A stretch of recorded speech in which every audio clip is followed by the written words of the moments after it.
Bismillahirrahmanirrahim. Assalamualaikum warahmatullahi wabarakatuh. Waalaikumsalam warahmatullahi wabarakatuh. Alhamdulillah, alhamdulillah, wassalatu wassalamu ala asyrofil anbiya'i wal mursalin wa ala alihi wa sahbihi ajmain. Bersyukur kita kepada Allah Subhanahu wa taala yang telah memberikan kita rahmat kesehatan sehingga kita bisa dapat berkumpul di sekolah kita ini guna menjadi pencerdas bangsa dan juga khususnya bagi siswa kita di SD 02 di Baru. Salawat dan salam kita hadirkan kepada junjungan kita Nabi besar Muhammad sallallahu alaihi wasallam, Allahumma shalli ala Muhammad wa ala ali Muhammad, yang telah membawa kita dari al-jahiliyah ke arah berilmu pengetahuan kita rasakan saat sekarang ini. Yang kami hormati Ibu Kepala Sekolah, Ibu Roslena SPD, seterusnya kepada Bapak Ibu dan majelis guru serta para karyawati yang telah menyempatkan hadir pada pertemuan kita di siang ini, yaitu pada kegiatan diseminasi aksi nyata dari program Guru Penggerak Angkatan 7, yaitu saya sendiri sebagai CGP Angkatan 7 saat ini di SD 02 Timbalu akan menjelaskan tentang aksi nyata untuk mewujudkan budaya positif khususnya di SD 02 Timbalu. Baiklah Bapak dan Ibu semuanya. Jadi selama pendidikan Guru Penggerak itu sudah kami lalui 3 bulanan hingga selesainya modul 1.4, yaitu tentang budaya positif. Nah, jadi di sini kami akan diseminasi, yaitu menjelaskan kepada rekan sejawat warga sekolah yang tempat kami bernaung, khususnya di SD Kabupaten tentang apa itu budaya positif. Untuk latar belakang kegiatan ini adalah menjelaskan kembali tentang tanggung jawab kita sebagai seorang guru, bahwa seorang guru itu bukan hanya tugasnya mendidik dan mengajar, tapi adalah menjadi pemimpin pembelajaran yang dimana kita ini diharapkan bisa menciptakan suatu lingkungan positif yang terdiri dari keterlibatan warga sekolah, baik di sini kepala sekolah, guru, murid, orang tua murid maupun masyarakat di sekitar serta stakeholder pemangku kepentingan yang berkaitan dengan pendidikan. Itu diharapkan dapat saling bekerja sama, saling mendukung sehingga di sekolah kita ini dapat tercipta atau tumbuh karakter baik, khususnya pada murid sebagai subjek yang kita didik untuk kita kembangkan potensinya di sini. Nah, untuk budaya positif itu sendiri itu berasal adalah gambaran tentang sebuah lingkungan yang aman dan nyaman yang kita berikan kepada murid, di mana murid kita itu bebas dalam prosesnya dalam belajar. Jadi kalau menurut Ki Hajar Dewantara bahwa murid itu harus kita kembangkan potensinya sesuai dengan kodrat alam dan kodrat zamannya. Kalau kodrat alamnya itu berkaitan dengan lingkungan sekitar tempat dia tinggal dan juga tentang bagaimana perkembangan anak sesuai dengan usianya, dan berkaitan dengan kodrat zamannya adalah agar siswa itu bisa menguasai kompetensi yang nantinya bisa berguna di masa yang akan datang, terutama penguasaan keterampilan hidup agar dapat bersaing di masa sekarang, yaitu zaman yang mungkin canggih karena siswa kita mungkin lebih aktif lagi atau lebih hebat lagi menggunakan teknologi daripada kita. Jadi itulah tugas kita sebagai guru, sebagai seorang pemimpin pembelajaran. Dan di sini untuk menciptakan budaya positif kita harus menghadirkan lingkungan yang positif juga. Bagaimana kita itu menghadirkan proses pembelajaran siswa itu pasti akan melalui proses. Siswa itu pasti akan mengalami kesalahan dan itu bisa diambil pelajarannya. Kemudian kita belajar lagi, menyerap hasil pembelajaran serta mengembangkan potensi tanpa merasakan adanya tekanan-tekanan di lingkungannya. Sebelum pembahasan budaya positif, di sini kami menjelaskan terlebih dahulu adalah disiplin positif. Kalau yang terdampak oleh kita disiplin itu berarti teratur ya Bapak dan Ibu. Kemudian ada kepatuhan di sana. Untuk kalimat disiplin positif itu sendiri sebenarnya kalau menurut dari kosakatanya itu ada 2 pengertian. Kalau disiplin di sini adalah sesuatu yang harus dilakukan seseorang kepada orang lain untuk melakukan kepatuhan. Kemudian sesuatu cara untuk yang positifnya itu adalah sesuatu cara untuk mengontrol diri, kemudian menguasai diri untuk memilih tindakan dan maju yang mengacunya pada nilai-nilai yang dihargai. Bahwa kalau kita tahu ya Bapak dan Ibu, kita hidup ini itu ada nilai-nilai yang kita pernah teguh, karena kita juga dilindungi atau berada di suatu lingkungan yang dimana ada nilai-nilai dan norma yang akan kita jalani. Setelah kita memahami arti dari disiplin positif, sekarang kita akan menjelaskan bahwa dalam rangka menciptakan lingkungan positif, maka terkadang pada prakteknya mungkin disiplin di sekolah kita itu belum efektif untuk dilaksanakan. Begitupun kami sebagai seorang guru juga memiliki keterbatasan maupun kekurangan dalam konteks kalimat kata disiplin tersebut. Jadi kalau untuk penerapan disiplin di sekolah itu diharapkan disiplin itu agar bisa tercipta, diharapkan siswa itu dimulailah dari dalam dirinya. Jadi tugas kita adalah bagaimana mengembangkan motivasi disiplin itu sendiri kepada murid-murid agar mereka itu bisa meyakini nilai kebajikan yang mereka tanam dari dalam diri, yang telah mereka bawa dari lingkungan keluarga sampai ke sekolah, sehingga itu yang akan menjadi prinsip bagi hidupnya di masa yang akan datang. Sebenarnya Bapak dan Ibu, kalau menurut disiplin positif yang akan kita jalankan di satuan pendidikan, itu dulu kita mengacu pada teori. Mungkin Bapak dan Ibu semuanya pada waktu kita kuliah bahwa proses pembelajaran atau proses pendidikan itu adalah hubungan timbal balik yang kita sebut dengan kontrol teori. Jadi teori tersebut ada muncul makin kesini, makin majunya zaman, bahwa teori yang lama itu mulai dipertanyakan kembali keefektifannya, sehingga mengacu pada teori Dr. William Glasser, seorang psikiater pendidikan, yang mengatakan bahwa manusia itu kalau untuk mau menciptakan disiplin maka harus kita kontrol. Kalau untuk di sekolah, yang pengontrolnya mungkin adalah orang yang lebih tua di sini, yaitu kita guru. Kita beranggapan pada pandangan kita sebelumnya, kita mungkin beranggapan murid itu harus patuh kepada guru, ya, tanpa mengurangi nilai-nilai hormatnya kepada kita. Tapi yang jelas kita sebagai guru, secara manusia sendiri itu tidak bisa menjadikan bahwa anak yang kita didik itu adalah anak yang nantinya di masa yang akan datang mereka akan baik dan patuh saja begitu. Karena kita anak ini juga punya pengalaman hidup dan punya juga impian, ada juga potensi yang akan dikembangkan untuk kedepannya. Nah, jadi dari paradigma inilah kita mispersepsi dulu bahwa sebelumnya kalau proses pembelajaran itu guru pada zaman dahulu pada masanya itu sudah bersifatnya mengontrol. Sekarang ada perubahan teorinya yang menjelaskan tentang beberapa mispersepsi tentang teori kontrol ini, terutama ini berlaku di sekolah kita. Bahwa sebenarnya kita seorang guru itu sebenarnya tidak semua bisa dari sekian banyak anak kita memang tidak bisa mengontrol anak murid kita.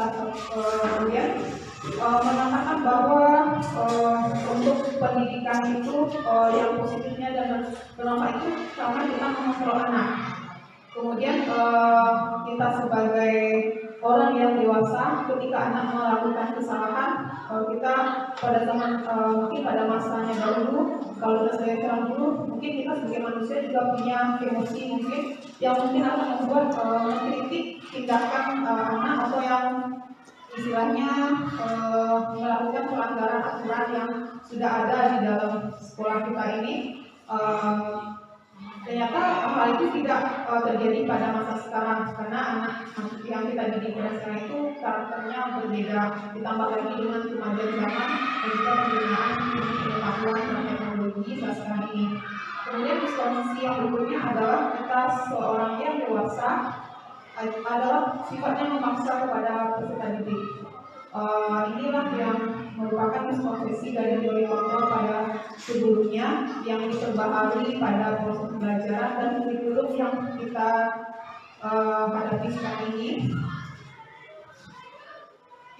Jadi paradigma dari teori kontrol itu adalah adanya perbandingan antara stimulus respon dengan pendekatan teori kontrol oleh Stephen R. Covey tentang prinsip karakteristik bagaimana pendidikan yang berpusat, yaitu pada tahun 91 menyatakan bahwa siklus dan respon itu pandangannya terhadap dunia pendidikan, dunia anak, dan juga kepada kehidupan manusia terlebihnya. Mengatakan bahwa pertamanya adalah realitas atau keputusan kita sama. Pada kenyataannya, pada teori itu menyatakan bahwa kebutuhan masing-masing kita itu berbeda. Kemudian, kalau seseorang bisa melihat suatu hal itu secara sama, maka kita individu sudah pasti berbeda-beda ya Bapak dan Ibu. Jadi kita memiliki gambaran yang berbeda pula. Langkah ketiganya adalah kalau stimulus dan respon itu kita bagaimana bisa mengubah orang lain atau kita sama memiliki pandangan sama seperti kita di kelas. Kita ingin menyampaikan suatu teori pembelajaran atau konsep pembelajaran. Kita mengharapkan bahwa siswa itu harus pulang menguasai sama seperti yang kita ajarkan. Padahal menurut teori pertemuannya itu bahwa untuk pandangan kita terhadap manusia yang lainnya itu pastilah berbeda. Kemudian untuk melihat suatu perilaku buruk itu dicap sebagai kesalahan.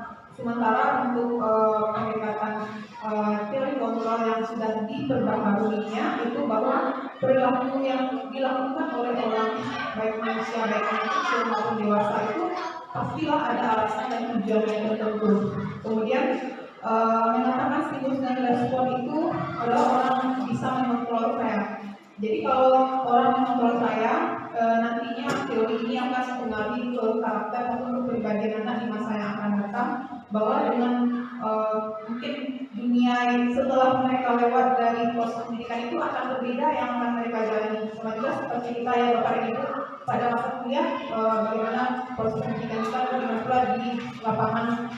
Kemudian hanya orang yang bisa kalau teori kontrol yang menyatakan bahwa kita itu semua yang ada dalam didikan keputusan itu ada di tangan kita. Kemudian kalau untuk teori stimulus responnya mungkin dia digunakan untuk mengontrol orang lain, maka pada teori kontrol ini menyadarkan kita bahwa tidak semua hal bisa kita kontrol di dunia ini, karena semua yang terjadi itu pastilah ada satu tujuannya mungkin terjadi atau mungkin secara ada hikmahnya gitu Bapak Ibu. Kemudian pada stimulus respon, jika kita tidak berhasil membujuk orang lain untuk sepaham dengan kita, maka itu kita akan merasa bahwa kita itu gagal. Sementara pada teori kontrol yang sudah diperbaharui ini, sebenarnya untuk dapat mengontrol orang lain, kita perlu berkolaborasi dan intinya kita menyatakan pilihan-pilihan kepada individu yang bersangkutan. Kemudian kalau pada stimulus dan respon kita pada berpikirnya menang dan kalah. Jadi kalau seandainya semua pendapat kita kalau diikuti orang kita merasa menang, kalau yang tidak diikuti maka kita kalah. Tidak seperti itu, maka diperbaharui oleh pandangan ini bahwa kita itu berpikir bukanlah untuk menang dan kalah, tapi menyatakan menang dan menang. Jadi apapun pilihan yang kita jalani itu setidaknya memiliki dua sisi yang saling menguntungkan. Di sini kita Dewantara mengatakan bahwa untuk mencapai kemerdekaan pendidikan haruslah menciptakan murid yang merdeka dengan disiplin yang kuat dalam dirinya. Jadi mengatakan merujuk lagi kepada budaya positif yang akan kita timbulkan di lingkungan kita. Seharusnya budaya positif itu haruslah muncul dari dalam diri sendiri, atau yang kita sebut dengan motivasi internal. Raja Dewantara pun sebagai bapak pendidikan juga mengatakan bahwa pendidikan kita itu bukan proses penentangan atau pengontrolan murid, tetapi lebih kepada merdeka belajar. Nah inilah yang menyebabkan terjadi perubahan kurikulum yang Bapak dan Ibu yang kita rasakan sekarang ini mulai dari tahun 2022 tentang kurikulum merdeka belajar. Jadi mengatakan bahwa pembelajaran itu tidak hanya berpatokan pada satu tempat atau pada satu tujuan, tapi bisa dilakukan bagaimana caranya, bagaimana strateginya, dan di mana saja bisa diberikan pembelajaran. Di sini sebenarnya untuk profil pelajar Pancasila itu seperti yang dijelaskan pada kurikulum Merdeka Belajar menyatakan bahwa tujuan pendidikan itu ditandai dengan ada nilai-nilai positif yang terdapat dalam siswa kita atau pada lulusan kita. Ada 6 poin pentingnya, Bapak dan Ibu mungkin sudah mengetahui. Yang pertama, beriman dan bertakwa kepada Tuhan Yang Maha Esa, kreatif, kebinekaan, mandiri, bernalar kritis, serta bergotong royong. Sebenarnya dari 6 poin ini adalah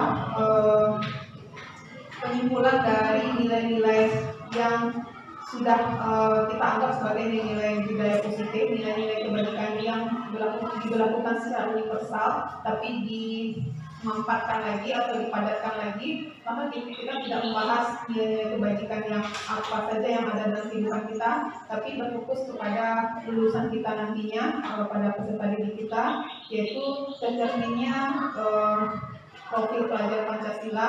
Bagaimana itu bisa dipenuhi? Maka dengan cara Merdeka Belajar, dan Bapak dan Ibu mungkin sudah memahami betul bagaimana yang Merdeka Belajar itu. Nah, di sini tujuan utama dari Merdeka Belajar ini menurut Bapak Pelajar Bantara, dan ditambah lagi dengan pandangan Bapak Guru Pendidikan Kebudayaan kita, Menteri kita, bahwa pelajar Indonesia itu merupakan pelajar yang diharapkan nantinya belajar sepanjang hayat, yang memiliki kompetensi global, artinya mereka bisa bersaing dengan kemajuan zaman, kemudian perilakunya haruslah tercermin dalam nilai-nilai Pancasila.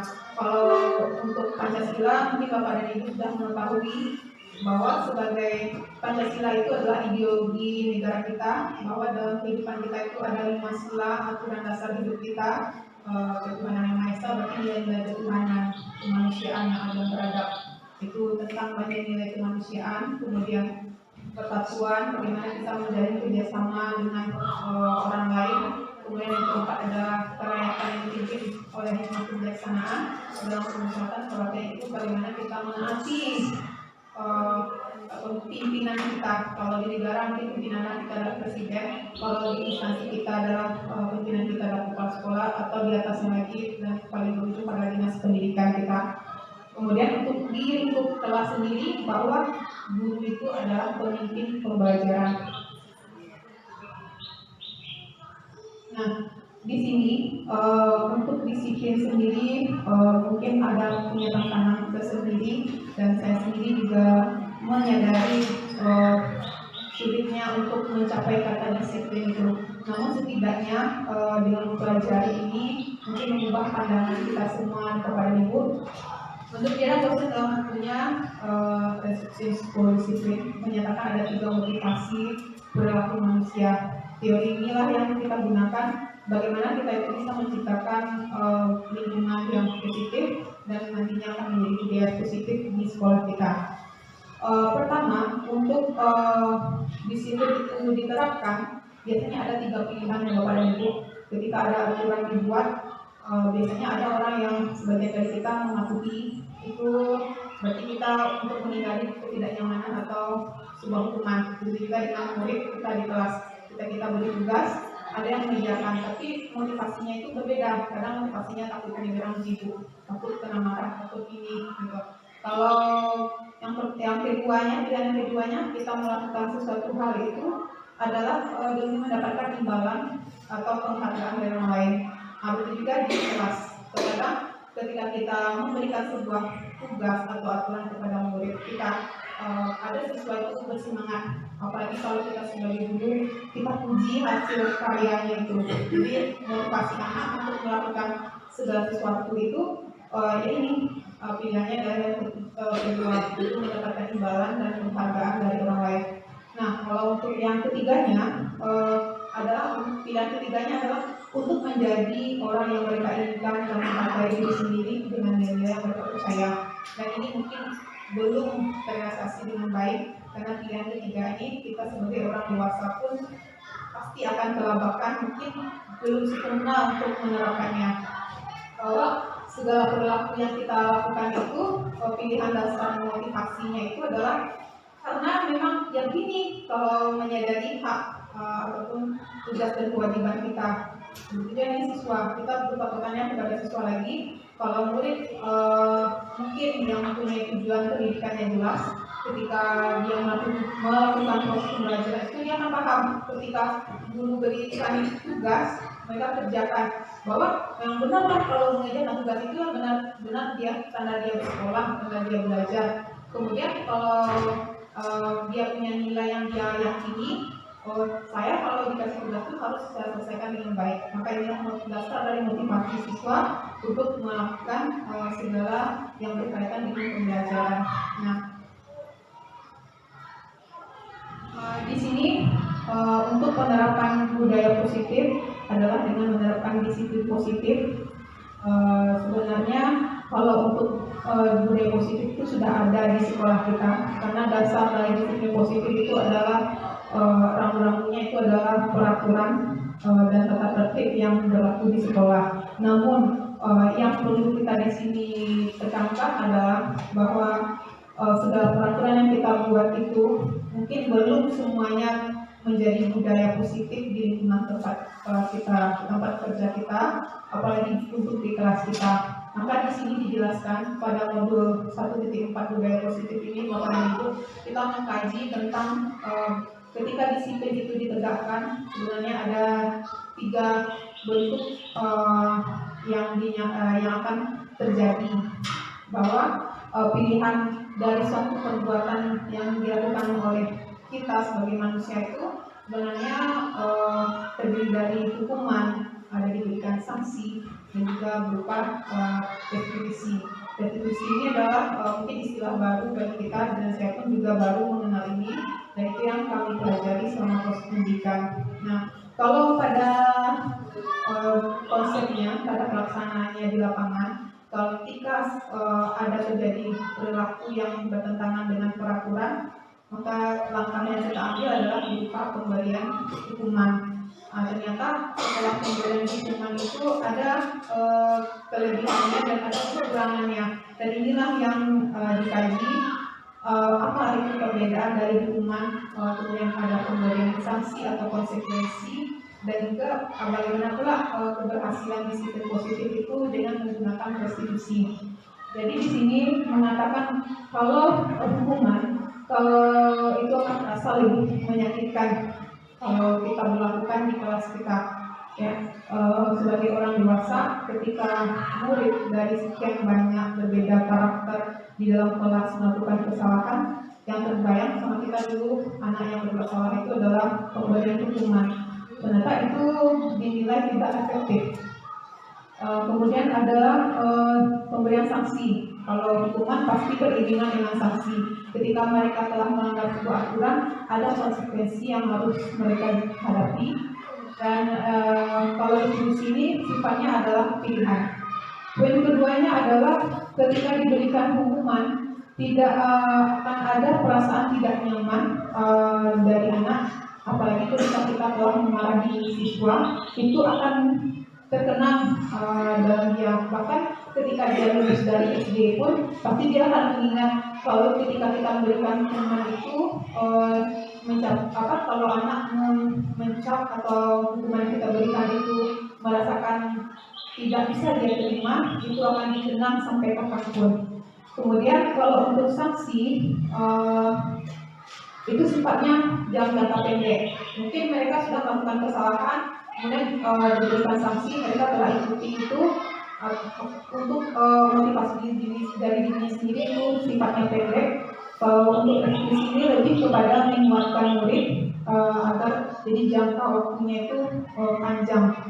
Kalau untuk hukuman, kalau kita mungkin menentukan korban ketika ada terjadi kesalahan atau pelanggaran aturan, maka yang dinyatakan korban itu mendapatkan keadilan. Tapi kalau untuk sanksi, korban saja abaikan. Misalnya kita beri, kalau kita siswa tidak mematuhi peraturan, kita beri sanksi berupa denda atau disuruh membersihkan itu. Atau ketika mereka bertengkar, kita justru memberikan mereka tugas sanksinya ini, tapi tidak memperhatikan nasib korbannya atau siswa yang diganggunya. Kemudian kalau untuk restitusi, di sini Bapak akan mendapatkan ganti. Bagaimana itu nanti akan dijelaskan lebih lanjutnya. Kalau untuk hukuman murid dan anak tadi akan terpasti dalam dirinya bahwa hukuman yang diberikan itu sudah pastilah menyakiti dirinya. Kalau sanksi sudah pasti anak tidak nyaman karena harus membayar ganti rugi dari apa yang telah dilakukan. Kalau untuk restitusi ini murid akan mendapatkan penguatan dari perilaku pelanggaran aturan itu, dicarikan solusinya sehingga siswa lebih bisa menyerap bagaimana nilai baik itu ditanamkan dalam pembentukan karakternya. Kemudian kalau ketika hukuman diberikan kepada siswa, justru mereka kadang-kadang kita punya masalah ketika anak berbuat kesalahan, kita beri hukuman, mereka saat itu patuh, tapi berikutnya mereka ulangi lagi. Berarti itulah dampak dari penggunaan hukuman. Untuk yang berikutnya adalah pembayaran konsekuensi. Itu mungkin perlu pengawasan kita. Jadi kita akan mengawasi bagaimana murid-murid itu agar tidak mengulangi lagi pelanggaran aturan yang telah dia buat. Sedangkan untuk restitusi membelajarkan siswa agar lebih bertanggung jawab terhadap perilakunya.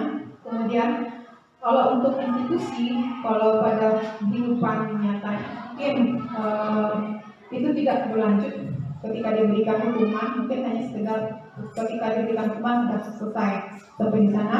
Tapi kalau untuk sanksinya maka perlu akan dibuat peraturan yang jika ada kesalahan maka dibuat peraturan baru untuk mengantisipasi pelanggaran yang ada. Kalau di restitusi itu lebih fokus kepada pemecahan masalahnya. Berikutnya, ketika hukuman kita terapkan, kita biasanya konotasi kalimat kita itu harus dijalankan, harus dilaksanakan. Maka untuk sanksi, untuk konsekuensi itu ada pertimbangan Bapak Ibu. Apakah peraturannya ini efektif, apakah ini sudah tepat, apakah ini belum, bagaimana strategi kita ke depannya itu akan lebih terpikirkan. Sementara untuk restitusi itu menjabarkan tentang apa nilai kebajikan yang sudah mereka langgar dan apa yang harus dilakukan untuk memperbaiki kesalahannya.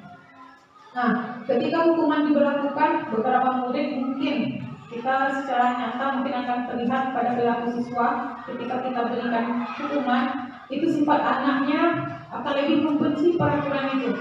Tapi kalau untuk sanksi yang diberikan, mereka mungkin bisa menghormati, menyadari bahwa itu adalah sebuah peraturan yang akan mereka harus taati. Tapi kalau untuk restitusi mengajarkan anak untuk menghormati dirinya sendiri dan orang lain. Bagaimana penerapan restitusinya itu? Disinilah dasarnya Bapak dan Ibu menyatakan bahwa kalau tadi kita menjelaskan ada 3 motivasi yang membuat manusia itu bisa berperilaku, maka di sini kita akan mengkaji tentang kebutuhan dasar. Nah, kita siswa, murid maupun orang dewasa, kita punya kebutuhan dasar yang harus kita penuhi. Yang pertama adalah kebutuhan untuk bertahan hidup atau survival. Itu menyangkut kebutuhan fisiologis kita, biologis kita, dan psikologis kita ya Bapak dan Ibu. Menyatakan kebutuhan hidup untuk bertahan hidup itu yang dari survivalnya itu adalah bahwa kita kalau perilaku itu didasari oleh terpenuhi atau tidak terpenuhinya kebutuhan kita. Kalau contoh kebutuhan fisiologis, apakah kita sudah makan? Kalau bahasa kita, kalau orang yang dalam keadaan lapar, emosinya pasti akan lebih meningkat. Nah, kalau istilahnya Bapak Ibu, daripada bercakap di orang, daripada bercakap di kalang-kalang, dia bercakap di orang. Nah, itu. Jadi ada perilaku buruk yang tercermin oleh anak. Kalau ketika kebutuhan fisiknya tidak terpenuhi, maka itu akan menjadi dasar perilaku yang akan diterapkan oleh anak, baik di lingkungan keluarga, di lingkungan sekolah maupun di masyarakatnya. Yang kedua adalah kebutuhan dasar manusia itu adalah cinta dan kasih sayang. Sementara kalau kita mengacu kepada murid, mereka itu berperilaku baik perilaku positif maupun negatif, itu yang diharapkannya adalah cinta, perhatian kita, bahwa adanya ungkapan cinta, kasih dan sayang kita. Kalau di sini pada kenyataannya kalau anak itu berbuat baik, menyatakan bahwa kita akan sayang kepada mereka. Dan poin berikutnya tentang kebutuhan dasar kita dalam berperilaku itu diantaranya adalah cinta dan kasih sayang, adalah keinginan untuk mendapatkan perasaan kasih dan sayang dari orang lain, kemudian adanya perilaku kebebasan, bahwa kebutuhan dasar kita itu adalah pertama bebas. Banyak di antara kita, tidak hanya anak, bahkan orang dewasa akan ada keinginan dalam dirinya untuk bebas melakukan apa saja. Kemudian motivasi dari kebutuhan dasar kita itu adalah berupa kesenangan. Terkadang kebutuhan dasar kita itu adalah untuk memperoleh kesenangan dari dalam diri kita, dan yang pertama adalah, yang terakhir adalah untuk menunjukkan adanya kekuasaan atau power dari dalam diri kita. Begitu juga ketika kita di kelas, begitu juga dengan anak yang melanggar aturan. Kalau untuk guru mungkin kekuasaannya bahwa adalah guru sebagai orang tuanya di sekolah. Kalau untuk siswa melakukan pelanggaran, gunanya itu adalah untuk memenuhi kebutuhan dasarnya, adalah berupa rasa kekuasaannya. Nah, untuk penerapan disiplin positif di sekolah, khususnya di kelas, di sini akan dijelaskan ada 5 posisi kontrol guru. Itu ada diantaranya adalah sebagai pendukung, berikutnya ada sebagai teman, kemudian membuat orang merasa bersalah sebagai monitor atau pemantau, dan terakhir adalah manajer. Nah, kalau posisi kontrol guru pada masa yang lalu, itu yang mungkin akan kita ubah di masa yang akan datang. Kita bersifat terkadang itu menjadikan posisi kita itu sebagai posisi penghukum. Jadi di sini ketika ada satu pelanggaran aturan, kita menginginkan anak itu harus ikuti ini aturan saya. Kenapa kamu selalu melanggar aturan seperti itu? Kemudian ada sebagai teman pun kita itu juga perlu kita kaji terlebih dahulu. Kita kaji juga di sini agar tidak memunculkan stigma oleh anak bahwa guru itu bisa saja diajak berteman. Itu seseorang yang dibutuh dan ditiru, dan di sini juga diperlukan adanya rasa kesegaran siswa atau rasa hormat siswa juga diperlukan di sini. Ketika kita menempatkan diri kita sebagai teman, biasanya kita akan memulai kalimat kita sebagai teman itu adalah kalimat yang bisa dipahami oleh siswa yang sebayanya. Mungkin contoh kalimatnya adalah ayolah Bapak, atau ketika kita berteman itu adalah kali ini dimaafkan, besok jangan lagi gitu. Ternyata ini ada efeknya. Kemudian posisi kontrol guru sebagai pemberitahu rasa bersalah. Ketika anak melanggar aturan, terkadang ada beberapa di antara kita ini mengatakan bahwa kita kecewa dengan perilaku mereka seperti ini, atau bagaimana kalau kamu tahu begini, orang tua pasti kayak begini. Justru kalimat yang seperti itu membuat siswa kita itu muncul dalam dirinya sebagai perasaan bersalah. Ini pasti akan dikenal. Tapi dari yang keempatnya adalah sebagai monitor atau pemantau. Ini biasanya ketika ada pelanggaran aturan, kita akan membahas apa juga lain. Kita pasti terlebih dahulu akan mengkaji apa bentuk pelanggaran yang dilakukan oleh siswa. Pasti ujungnya adalah bagaimana ketika ada pelanggaran, maka kita langsung berikan pilihannya adalah hukuman atau sanksi. Nah, untuk pilihan posisi kontrol guru yang terbaik itu adalah posisi yang kelima, adalah sebagai manajer. Di sini ada pernyataannya apa yang kita yakini. Di sini yang keyakinan ini adalah keyakinan kelas. Kemudian apakah kamu meyakininya? Jika kamu meyakininya, bersedia kamu untuk memperbaikinya. Kalau kamu memperbaiki hal ini kan apa yang dalam dirimu, dan kemudian apa rencana kamu untuk memperbaiki hal ini. Nah, jadi posisi kontrol yang menurut teori pada saat sekarang ini merujuk juga pada pembelajaran kurikulum Merdeka Belajar adalah menjadikan bagaimana guru itu menempatkan posisinya sebagai seorang manajer. Nah, pada peran kita sebagai manajer nantinya itu kita akan membuat keyakinan kelas. Keyakinan kelas itu adalah segala suatu peraturan yang kita sepakati nantinya bersama siswa. Nah, jadi kalau mungkin peraturan yang umum kita pahami oleh siswa bahwa selama di dalam kelas itu kita harus datang tepat waktu, kemudian di dalam kelas itu harus di dalam sekolah kita harus berseragam lengkap, berpakaian yang rapi, kemudian harus sesuai itu, atau tidak peraturan lainnya kita tidak boleh membuang sampah sembarangan. Itu mungkin salah satu bentuk peraturan yang sifatnya umum.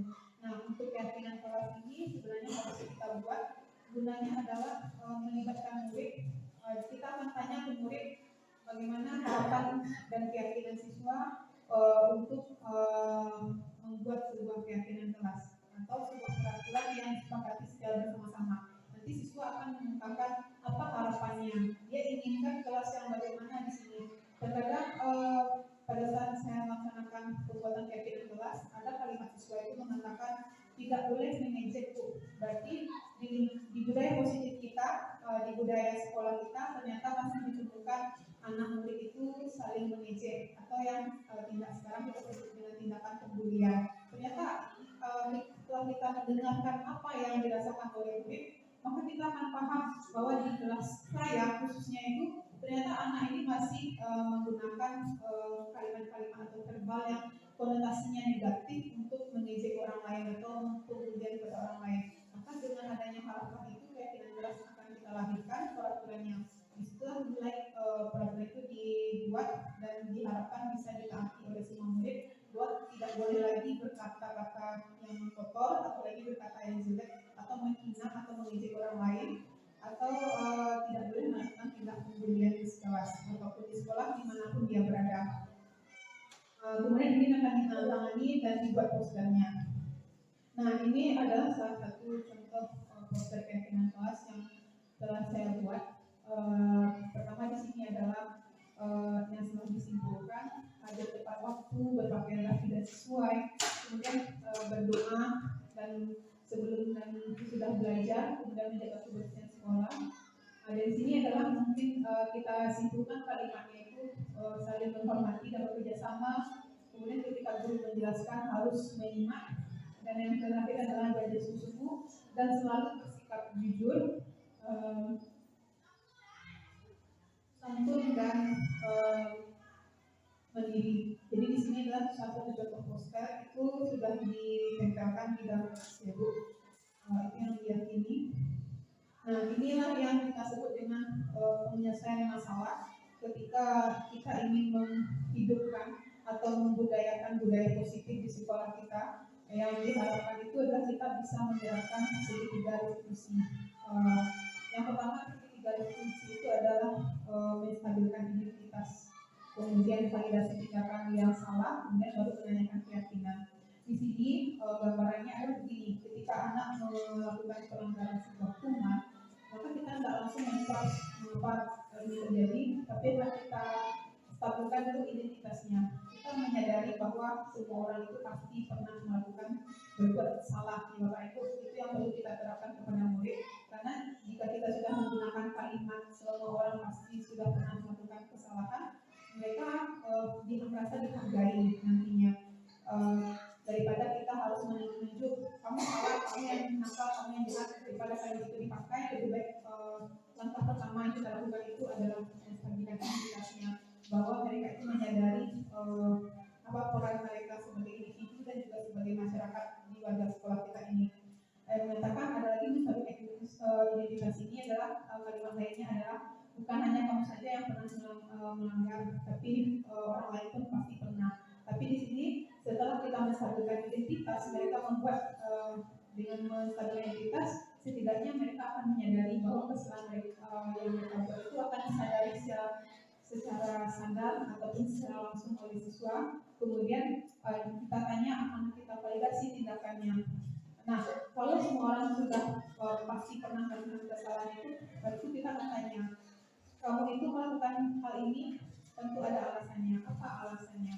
Nah, ini yang kita disampaikan sebelumnya, bahwa dalam kita berperilaku itu ada motivasi internal dari dalam diri.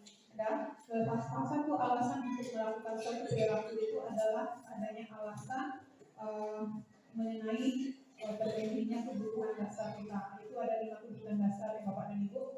Setelah validasi tindakannya, baru kita menyatakan apa keyakinan kelas yang disepakati.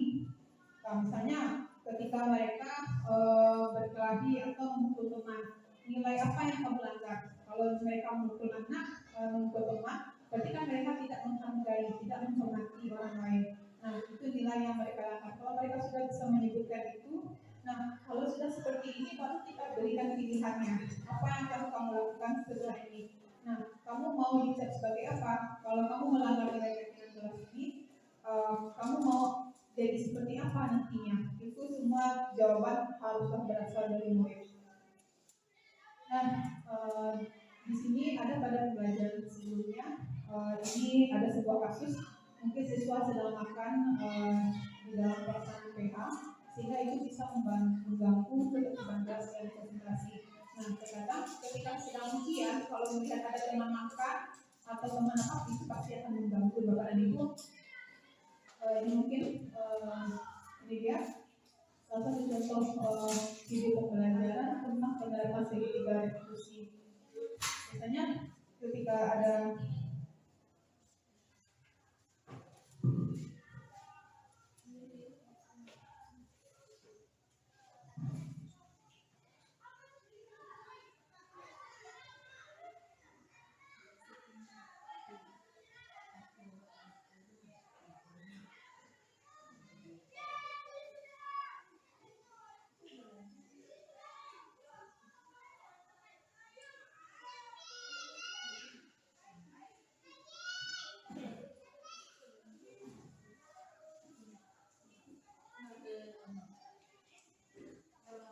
ini videonya mungkin tidak bisa diputar Bapak Ibu, tapi di sini salah satu tayangan videonya adalah bagaimana penerapan segitiga restitusi di kelas saya khususnya di kelas 5. Demikian yang bisa kami sampaikan tentang bagaimana menciptakan budaya positif di lingkungan kita, di instansi kita yaitu Institut Samratulangi. Jadi dari penjabaran saya sebelumnya itu kesimpulannya di antara lain bahwa tindakan apapun yang dilakukan baik warga sekolah, baik siswa maupun guru yang dilakukan oleh anak-anak ataupun orang dewasa, setidaknya ada pertimbangannya di sini adalah yaitu pertama bagaimana motivasi internal dari dalam dirinya, apa yang menjadi alasan mereka melakukan itu, dan yang kedua adalah apa kebutuhan dasar mereka yang mungkin belum sempat terpenuhi. Kemudian adalah dengan ketika disiplin positif itu kita budayakan di lingkungan sekolah kita, maka restitusi itu dianggap cara yang paling ampuh, di mana ketika ada terjadi suatu kesalahan, maka di sini gunanya restitusi itu adalah mengajarkan siswa itu agar lebih paham sendiri bagaimana peranannya, bagaimana kesalahan yang telah mereka berbuat, dan bagaimana cara mereka untuk memperbaiki kesalahan itu. Jadi sehingga mereka itu menyadari bagaimana nilai karakter yang telah mereka langgar, mereka pelajari, mereka ambil pelajaran, kemudian itulah yang akan mereka ubah. Jadi itu sudah tidak langsung akan menguatkan karakter mereka di masa yang akan datang. Untuk sarannya itu adalah mungkin segitiga diskusi di disiplin dan budaya positif itu tidak bisa langsung kita lakukan secara mendadak, itu butuh berproses. Tapi harapan kami adalah dari penyampaian diseminasi aksi nyata ini diharapkan semua warga sekolah, guru, murid maupun orang tua di SMP Sambil Badut dapat melakukan sebuah kerjasama, yaitu juga mau belajar dan ini tahu untuk memperbaiki diri ke arah yang lebih baik agar bisa menerapkan budaya positif. Sekian yang dapat kami sampaikan. Mohon maaf bila ada kesalahan. Assalamualaikum warahmatullahi wabarakatuh. Lagi pada ibu kepada ibu komite silakan.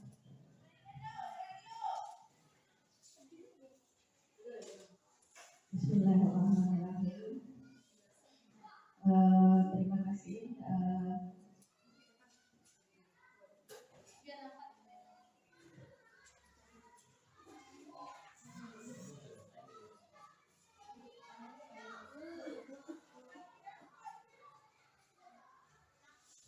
Terima kasih Ibu yang telah memaparkan tadi aksi nyata dalam program Jadi judulnya adalah aksi untuk mewujudkan budaya positif pada satuan pendidikan di SDN Pamangkuan Simalungun. Dari yang dipaparkan tadi, kami sangat tertarik. Memang benar-benar positif kalau memang itu dilaksanakan, bisa dilaksanakan dengan sebaik-baiknya. Artinya di sini bahwa kita akan menumbuhkan budaya positif. Kalau budaya itu artinya sesuatu yang telah menjadi kebiasaan yang wajar bagi anak-anak kita dan warga sekolah. Kalau menjadi kebiasaan yang wajar berarti itu bukan sesuatu hal yang memberatkan. Jadi artinya itu mendarah daging. Jadi artinya program yang Ibu Welda tampilkan tadi mohon untuk dapat dilaksanakan dengan sebaik-baiknya, bukan saja untuk Ibu Welda dan kelas 5 saja, tetapi juga untuk seluruh guru yang berada di sekolah kita. Jadi dengan kerjasama hendaknya terbentuklah sekolah di mana anak-anak didik kita, bukan saja anak didik, terutama tentunya kita mulai dulu dari personil yang di atasnya, semisal guru, tenaga tekniknya, kemudian ibu sebagai kepala sekolah, bisa stakeholder yang ada hubungannya untuk sekolah kita. Nah, jadi untuk membentuk anak kita menjadi positif itu kita dulu, positifnya dari kita, karena kita adalah contoh bagi anak didik kita. Jadi beruntung sekali tahun ini kita dapat guru kita lulus sebagai CGP, mudah-mudahan sukses dan berhasil menjadi guru penggerak, dan mudah-mudahan disusul oleh guru-guru yang lainnya. Jadi mohon semangatnya juga untuk menjadi guru penggerak semuanya. Mungkin itu saja tanggapan Ibu untuk hari ini. Dilanjutkan, dikembangkan di sekolah kita, dan kemudian menjadi tutor juga bagi guru-guru untuk melaksanakan, untuk membudayakan hal-hal yang positif di sekolah kita. Akhirnya, Assalamualaikum warahmatullahi wabarakatuh.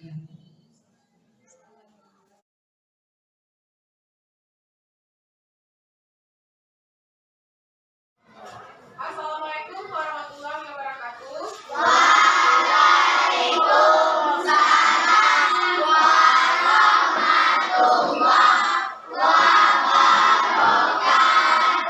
Baik, bagaimana kabar anak ibu hari ini?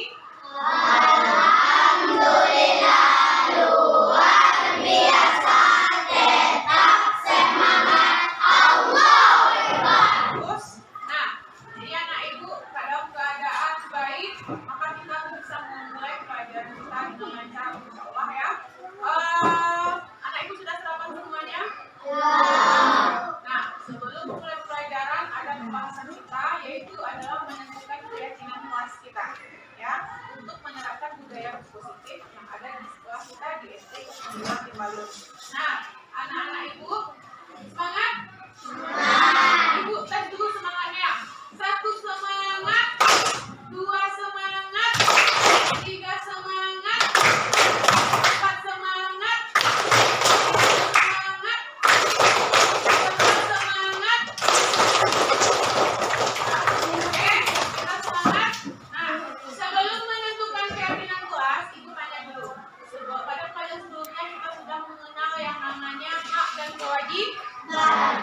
Siapa yang tahu apa itu hak? Segala sesuatu yang harus kita terima. Kewajiban apa? Satu. Siapa yang berani angkat tangannya? Ya, coba. Yang harus kita lakukan. Nah, kita sudah mempelajari bahwa hak dan kewajiban itu harus kita laksanakan dengan penuh tanggung jawab. Dan juga hak dan kewajiban itu harus kita laksanakan secara seimbang. Nah, supaya agar hak dan kewajiban itu berjalan dengan seimbang, maka adalah terdapat dalam sebuah lingkungan kita itu yang disebut dengan peraturan. Jadi peraturan itu akan menjaga kita berjalan sesuai dengan jalannya, kemudian juga tercipta kenyamanan dan keamanan. Nah, anak ibu pasti mengimpikan peraturan di kelas kita itu yang mendengar yang sesuai dengan harapan kamu semuanya. Maka hari ini kita akan menentukan keyakinan kelas. Jadi apa itu keyakinan kelas? Adalah segala peraturan yang kita yakini, ya, yang sudah kita sepakati secara bersama-sama, dan itu akan kita laksanakan. Bisa siap menentukan keyakinan kelas kita? Oke. Nah, anak ibu nanti akan ibu bagi secara berkelompok. Nanti anak ibu silakan menuliskan apa bentuk keyakinan kelas atau nilai-nilai baik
Kita mulai dulu dari kelompok Aini.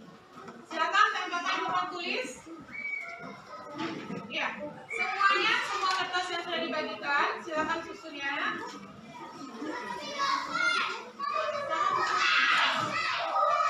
Diikuti oleh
terima kasih untuk kelompok ini. Lanjutkan dengan kelompok Tafika.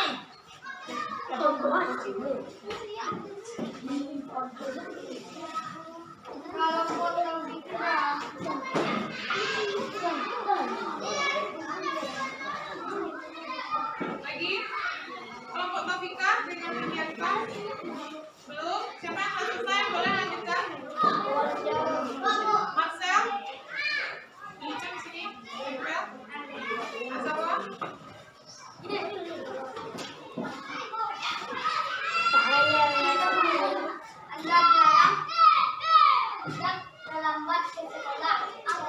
Ayo, yang belum selesai, ayo kita lanjutkan posisinya di papan tulis dan bawahnya kita di bawah.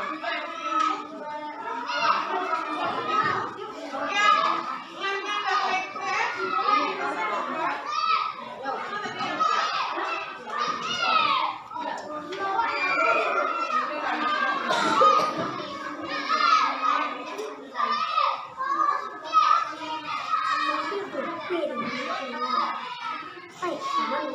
ayo, yang kelompoknya sudah selesai langsung berlari ke depan. Langsung ditempelkan.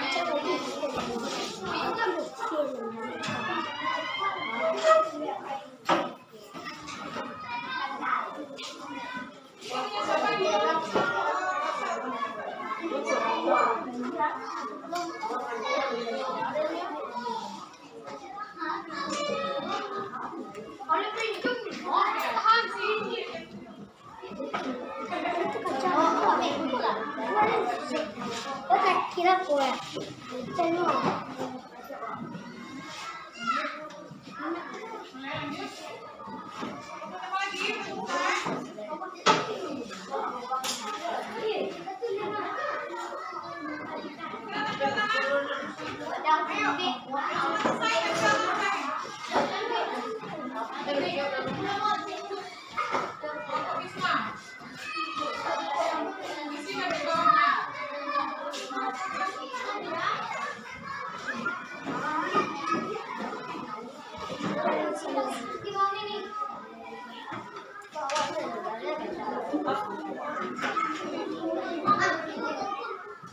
Boleh ya? Jangan jadi ada yang bisa bantu ibu? Tak apa-apa. Nanti kita kelompok. Kalau ada yang sama nanti kita skip. Dari mana tadi Marcel?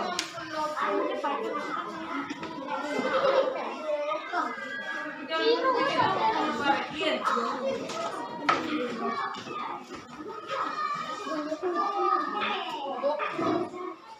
mau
coba perhatikan. Di sini ada teman kamu membuat datang tepat waktu. Kalau datang tepat waktu itu berarti disiplin waktu. Nah, kita akan cari mana yang sama. Berarti ini datang tepat waktu. Kemudian di sini ada juga yang sama bunyinya ya nak. Datang ke sekolah tepat waktu. Berarti ini sama. Kemudian nah ini juga datang tepat waktu yang bersama. Coba kita lihat lagi mana yang sama. Nah ini juga datang tepat waktu. Ini juga datang tepat waktu.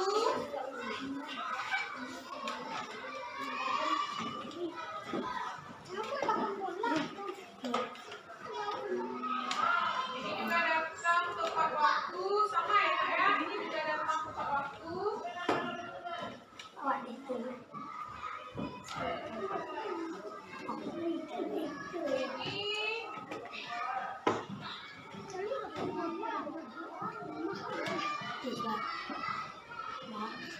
Wah, ya, oke. Berarti dari sekian banyak kertas yang kamu tempelkan, ada berapa ini ya? Ada 7 yang mengatakan harus datang tepat waktu. Berarti ini disiplin waktu. Jadi ibu harapkan anak ibu semuanya harus disiplin waktu. Kamu yakini? Kalau sudah diyakini maka harus dikerjakan. Berarti di sini ibu buat ya 1.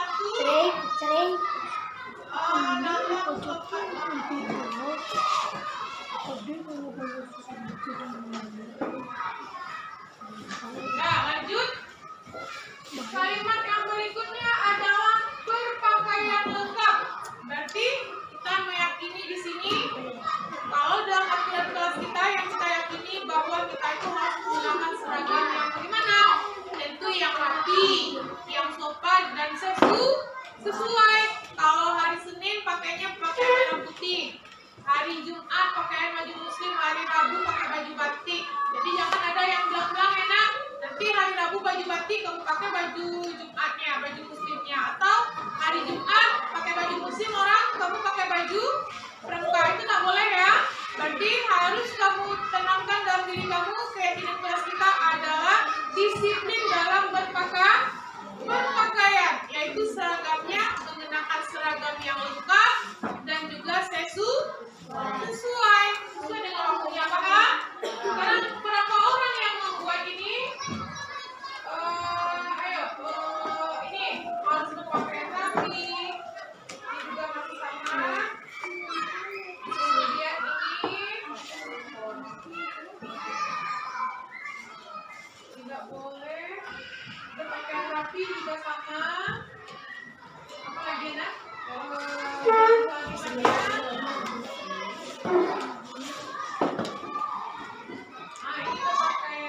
Ini berpakaian rapi sama ya.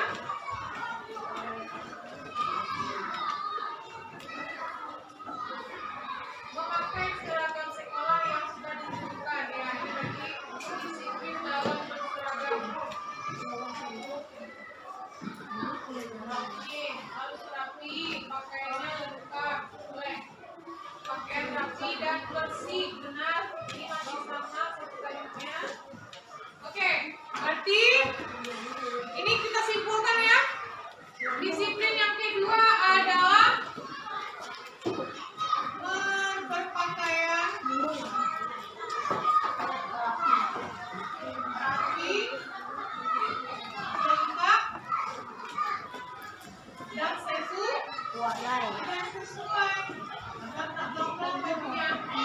Nah, yang ketiga, ini adalah piket sesuai jadwal. Kalau piket disiplin waktu juga ya. Berarti tugas dan tanggung jawabnya lagi ya. Harus dilaksanakan di piket itu. Harus disiplin juga. Kita cari mana yang hampir sama bunyinya di sini.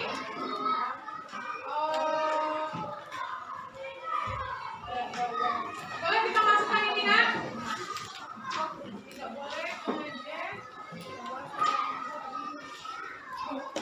Boleh.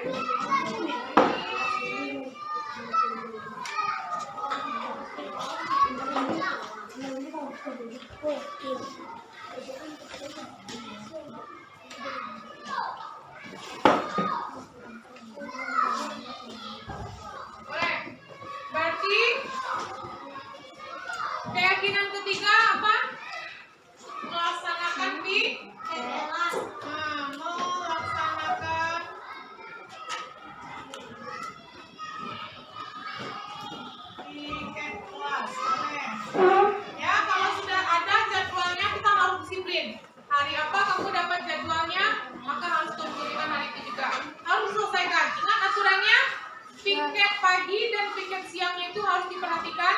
Selama hari kamu pikir, perhatikan kebersihan di lingkungan kelas kita, di luar maupun di pekarangan kita, ya, agar suka-suka, agar tetap rapi. Lanjut. Berikutnya adalah tidak mengejek. Boleh kamu masukkan di sini? Kalau istilahnya tidak mengejek itu pembulian, ya. Jadi kita tidak boleh melakukan pembulian terhadap orang lain, baik verbal maupun dengan tindakan. Boleh tidak mengejek, kalau ini secara verbalnya tidak boleh mengejek teman. Tidak berarti tidak boleh menghina, boleh. Kemudian di sini ini masih sama. Tidak boleh.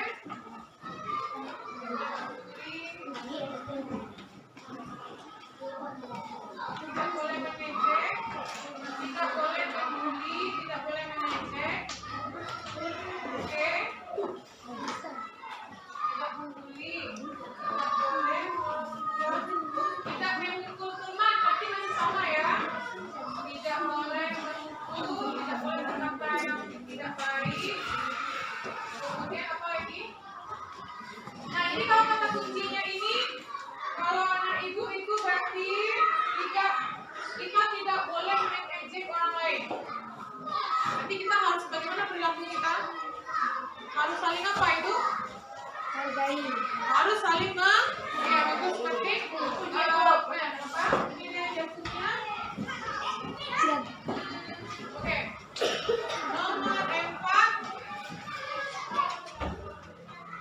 Tidak boleh, ya. Berarti ini supaya kita jangan mengganggu orang lain, tidak menghina, tidak mengejek, kita harus saling menghargai, saling menghormati. Itu sama. Oke. Oke.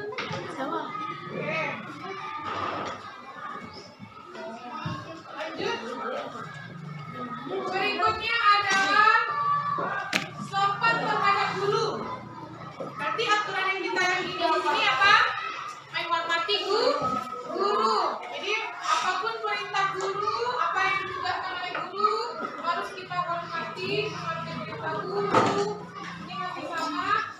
Tidak berbicara saat guru menjelaskan, mengerjakan tugas, mendengarkan nasihat guru. Ini mendengarkan nasihat guru sama, ya.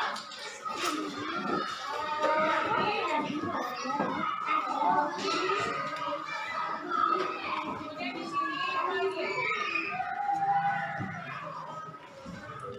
Tidak boleh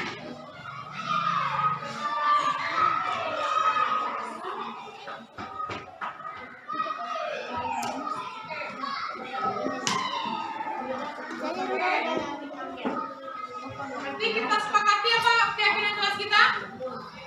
Menaati peraturan, menerima, menghormati guru. Jadi menghargai dan menghormati sesama teman kepada guru juga seperti itu. Mau guru apapun, mau guru kelas, guru bidang studi, itu semuanya mau guru sekolah, kepada orang yang lebih tua harus dihormati. Lanjut, kita kelompokkan lagi. Tidak boleh membuang sampah. Ini tidak. Kita sepakati ini. Ada berapa kalimatnya yang sama ini? Tidak boleh buang sampah sembarangan. Tidak boleh buang sampah. Tidak boleh membuang sampah. Tidak boleh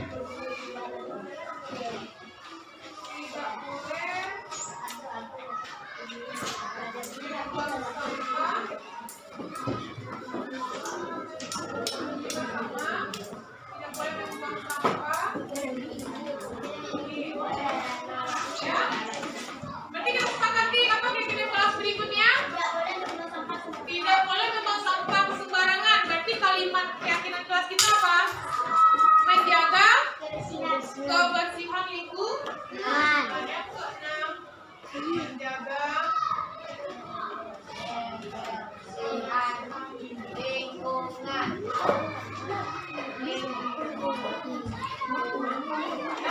jaga kebersihan lingkungan termasuk penataan taman, dan kita juga tidak boleh membuang sampah sembarangan.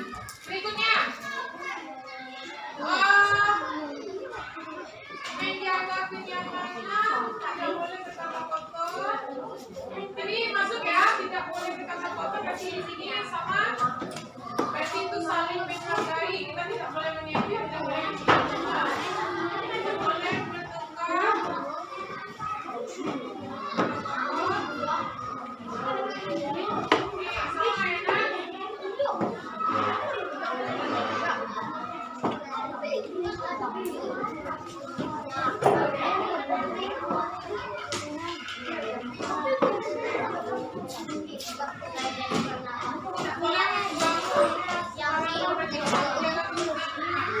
Kalimat berikutnya adalah berdoa sebelum dan sesudah belajar. Itu masuk peraturan? Boleh? Ada berapa yang sama ini?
しなさい。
Bapak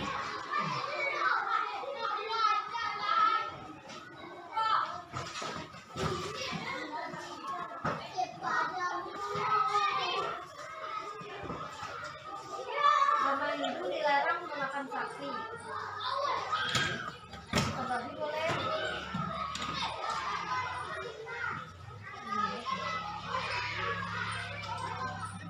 Karena saksi itu kendaraan dewasa.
Nambah lain jadi